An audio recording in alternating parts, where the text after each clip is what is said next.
Welcome to 50 Ways to Succeed at Work, where you hear stuff about ways to succeed even the most well-intentioned colleagues, advisors, careers officers and HR departments may never get around to mentioning. Today's podcast is about being a connector, someone who builds strong work relationships. On the backbone connected to you, shoulder bone connected to you, neck bone connected to you, head bone, now hear the word of the Lord. Well, that's one view of the importance of connections. Of the many ways to become a success at work, being a connector is up there with the best. Some argue it's the most important way of doing well in your job. Connectors are those who make links between individuals and groups. There's lots of science to explain why this matters, especially at work. But it all comes down to our inbuilt urge to feel connected. Interpersonal relationships, or feeling connected, are not just nice to have. They affect our physical and mental well-being, and even our mortality. If you feel isolated at work, it can feel as if you experience physical pain. Positive relationships help your body build, maintain, and repair itself at work and beyond. It's tricky trying to explain this, though. When you have a social contact, the brain releases a powerful hormone linked to trustworthiness and motivation to help others in the workplace. Being a connector takes time and effort, and you may wonder whether it's worth it. Asking people how important relationships are at work finds that most, or 77% of respondents, say these are top priorities.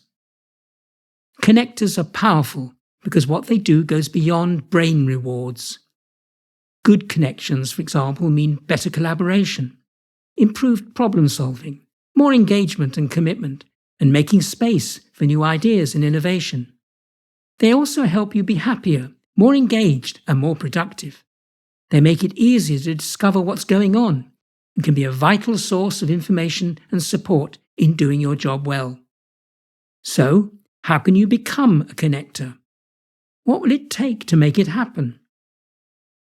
Most important is your commitment to wanting to build relationships and contacts at work. Without this as a starting point, you can't expect to emerge as a connector. Shifts in communication and technology also influence how we relate to each other, and consequently our relationships. Recent examples include learning to use team software, coping with hybrid working, or understanding and entering the so-called metaverse. We learn the basics of relationship building from birth. Still, it helps if you are aware of specific ways to establish strong work relationships. Here are 5 of them. Make time for everybody, not just senior people. By focusing all your effort on impressing your boss, you'll miss out on your immediate peers, yet they're the ones who may help you the most. Build your branding.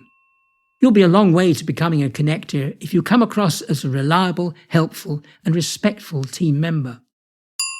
Give people a chance to know you. For example, introduce yourself to new colleagues one by one during your early days in a job. This shows openness and can position you as an engaged, attractive hire, someone willing to try and understand the work culture better. Build respect. Earn this by showing you're an engaged and valuable team member, even as a remote and dispersed one. For example, arrive at meetings on time and be prepared to give your opinion and support. Being proactive in the gathering of people and having a positive attitude towards new colleagues can build healthy relationships at work. Act like a computer network hub. Make it a habit to introduce people who work or live in different circles. Great connectors seem to know everyone.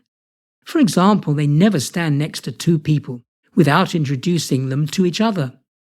A connector is always thinking about how to help others in their network. So what action am I suggesting? Well, first, aim to build connections and relationships with colleagues at all levels, not just senior people. Secondly, Give colleagues a chance to know you by introducing yourself to them. Thirdly, consider becoming a connector who brings people together at work. And my takeaway from this? Well, invest in relationships at work and give yourself the best chance of longer-term success. Bone and neck bone connected to you. Head bone, now hear the word of the Lord. You've been listening to an episode of Andrew's 50 Ways to Succeed at Work. For more episodes, subscribe free to my regular weekly podcasts. You can catch up on past ones at the 50ways.site, where you can also become a Foundation member with access to e-learning units, transcripts, further reading links, and the forum, where you can ask questions, share problems, and join a growing community of people who seriously want to succeed at work. Thanks for listening, and bye for now until next week.